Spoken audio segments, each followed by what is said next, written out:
আসসালামু আলাইকুম প্রিয় শিক্ষার্থীরা, সকলে কেমন আছো?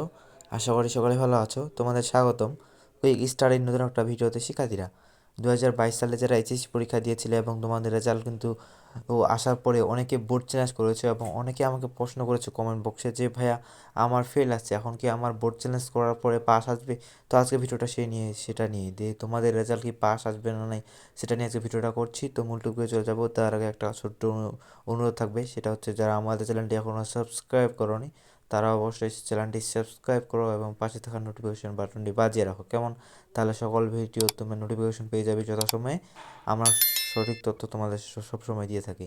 তো যেটা বলছি, গতবারে আমরা দেখেছিলাম বোর্ড চ্যালেঞ্জ রেজাল্ট, সেখানে তোমাদের আগে আমি দেখাই। সেটা হচ্ছে আমি তোমাদের ঢাকা বোর্ডের দেখাচ্ছি। ঢাকা বোর্ডের বোর্ড চ্যালেঞ্জের যে রেজাল্টটা প্রকাশিত হলো সেটা, সেখানে প্রথমেই তোমরা দেখতে পাচ্ছ একটা বিষয় যে হায়ার ম্যাথমেটিক্স একজন জিপিএ তার পেয়েছিল ফেল, অর্থাৎ জিপিএ ফেল আসছিল, পরে কিন্তু তার বি চলে এসেছে, অর্থাৎ পাস চলে এসেছে পরবর্তীতে। এরকম কিন্তু অহরহ ঘটনা ঘটে থাকে। আমি আরও কয়েকটা তোমাদের দেখাচ্ছি। বেশিরভাগ শিক্ষার্থী দেখা যায় বোর্ড চ্যালেঞ্জ করে থাকে যারা ফেল করেছে, তারা কিন্তু অবশ্যই পরবর্তীতে দেখা যায় যে পাস করে। সবাই না, তবে যাদের আসলে বোর্ড চ্যালেঞ্জ করার পরে যাদের যোগ্য বলে মনে হয়, তারা যোগ্য বলে প্রমাণিত হয়, তাদের কিন্তু পাস করে দেওয়া হয়। যেমন এখানে বায়োলজি, ফিজিক্স, বায়োলজি এরকম অনেক সাবজেক্টে অনেকেই ফেল করেছে, পরবর্তীতে তারা কিন্তু বি গ্রেড বা সি গ্রেড কিন্তু চলে আসছে রেজাল্ট, অর্থাৎ পরবর্তীতে কিন্তু তাদের পাস চলে আসছে। এরকম কিন্তু অহরহ ঘটনা ঘটে থাকে। শুধু এটা না, নিচে তোমরা পুরো পিডিএফটা দেখলে অনেক শিক্ষার্থী পেয়ে যাবে যে অনেকের আবার ফেল থেকে আবার এ প্লাস চলে আসছে কোনো বিষয়ে, এরকমও ঘটনা ঘটে থাকে। আজকে হচ্ছে 15 ফেব্রুয়ারি, অর্থাৎ আজকে কিন্তু বোর্ড চ্যালেঞ্জের লাস্ট ডেট, বোর্ড চ্যালেঞ্জ করার আবেদন করার লাস্ট ডেট আজকে। অবশ্যই তোমরা যারা ফেল করেছো এবং দ্বিধাদ্বন্দ্বের মধ্যে রয়েছো যে আমার ফেল আসছে, এখন কি আমার বোর্ড চ্যালেঞ্জ করে রেজাল্ট পরিবর্তন হবে কি না, তো তাদের বলছি যে বোর্ড চ্যালেঞ্জ করে ফেলো।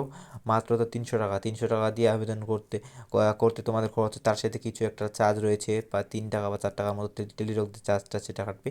তো বোর্ড চ্যালেঞ্জের যে আজকে কিন্তু লাস্ট ডেট, এরপরে কিন্তু আর কোনো সুযোগ পাবে না। যাদের ফেল আসছে তাদের বিশেষ করে বলছি, তোমরা যদি আজকে বোর্ড চ্যালেঞ্জ না করে, একটা সুযোগ তো থাকবে তোমাদের মধ্যে যে বোর্ড চ্যালেঞ্জ করলে হয়তো রেজাল্ট পাস চলে আসতে পারে, তাদের কথা বলছি। প্রথমে বলি, তোমাদের কিন্তু এমসিকিউতে ভুলের কারণে যদি তোমাদের ফেল আসে, তাহলে কিন্তু তোমরা বোর্ড চ্যালেঞ্জ করে কোনো লাভ নেই। আর যদি সিকিউতে কম নাম্বার পেয়ে থাকো, তাহলে কিন্তু বোর্ড চ্যালেঞ্জ করলে তোমাদের পাস চলে আসতে পারে, সেটা আগেই বলে নেওয়া ভালো। তো মাত্র 300 টাকার জন্য তোমরা বোর্ড চ্যালেঞ্জ কেন করবে না? নইলে তো পরবর্তী তোমাদের 1 বছর নষ্ট হয়ে যাবে। তাই অবশ্যই বলছি, বোর্ড চ্যালেঞ্জ করো, রেজাল্ট পরিবর্তন হয়ে যেতে পারে। আজকে অবশ্যই তোমাদের মাঝে আমরা ক্লিয়ার করে দিয়েছি যে বোর্ড চ্যালেঞ্জ করলে রেজাল্ট পরিবর্তন হবে কি না, বা ফেল করলে কি পাস আসবে কি না।